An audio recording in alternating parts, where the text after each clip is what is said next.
You've spoken about the image of a South Africa that we should be working towards, but I imagine, and take it from some of the comment and the discussion that we've had the last year, that for a generation of South Africans, that picture is so faded and so of the old generation that it's kind of thrown away.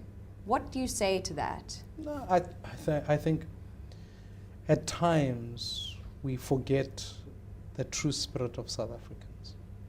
What South Africans still believe, and this is when sometimes when you read what people say on Twitter, you can believe that that's the view of all South Africans.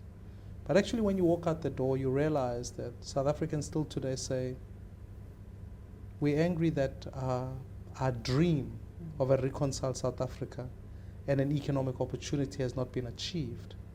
But we don't believe that it's a dream that must be left to the side. We must continue to pursue it.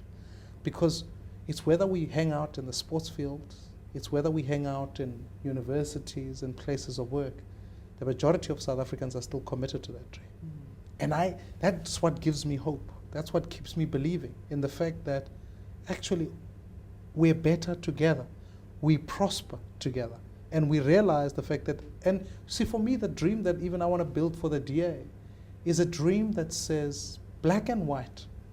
We can recognize that where there's an injustice that is perpetuated on the basis of race, all of us can fight against it. That you don't need to be black to fight against racism. Just like you don't need to be a woman to fight against gender-based violence. You don't need to be gay to fight for gay rights. And it's true in this instance, that a diversity of people can stand up and say, one, we won't tolerate racism, but secondly, we'll be bound together by values of freedom and fairness that say, we will go out and fight for the child in the Eastern Cape who doesn't have a decent school. We'll fight for it. As it so happens that child is black. But even as white South Africans, Indian South Africans, colored South Africans, black South Africans, we can be bound together to fight against that. It was true in the fight against apartheid. Yeah. It was even white South Africans who benefited from apartheid recognized the fact that this cannot be allowed to stand, and they stood and fought against it.